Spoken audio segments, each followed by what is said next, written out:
So I sometimes see people argue why one side is better than the other, and this goes for both sides regarding stitched or non-stitched edges. And it typically goes like stitched edges have thick edges, and that's annoying for your wrist and the arm, and it's difficult to move and stuff. And the edges come with fraying small pieces of thread that are annoying and that can be sharp. But then there's the other side, which say that if you don't have stitched edges, the edges will come off, and over time, like the more the top layer of cloth comes off, it will become more difficult to use.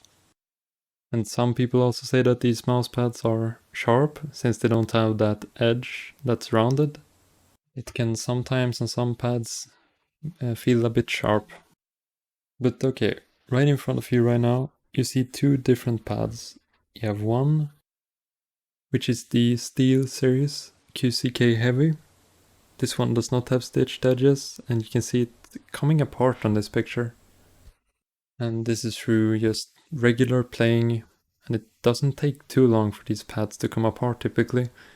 And that is the biggest con I would say to this one pad in particular. And the edge can feel a bit sharp on this one, but it's not super bad as some people make it out to be.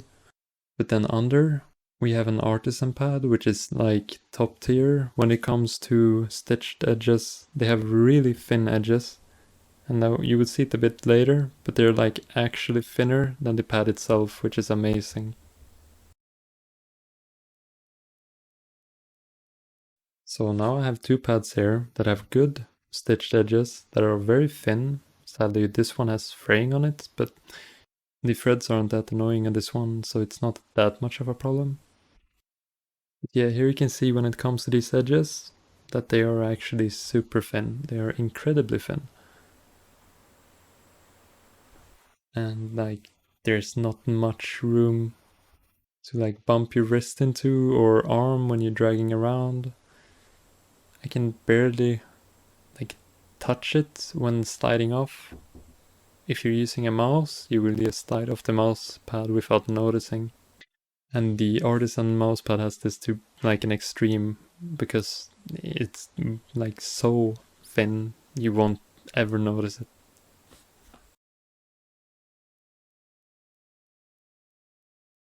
But then now I will show you a stitched edge that is actually annoying.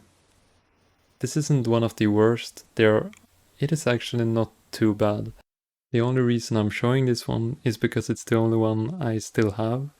And it's the worst one of the ones I have, but it's still far from the worst. This one has a very thick edge, and you will like bump into this if you touch your mousepad with your wrist, and your arm will be sliding into this one all the time, and it won't probably be the best experience.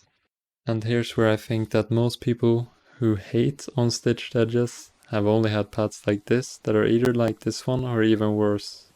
And that's why I think everyone should try like maybe an Artisan pad or a cheaper pad with a good stitched edge. Just look around, you'll find one. Or you can go with one that doesn't have stitched edges, but it will come apart eventually, which is why you have these edges, to protect the edges for longer. But that's about what I wanted to say. You either have a good stitched edge and you won't complain, or you have a bad stitched edge from a bad mouse pad and you're complaining. That's at least it when it comes to the stitched edges, and that's why I think that they are the best if done right. But if you're going for a more budget option, it can be better to go towards ones that doesn't have stitched edges, like the Steel series, QCK, and many other mouse pads. But that's about what I wanted to say regarding this. If you had a bad experience with the stitched edges, you probably had a bad mousepad.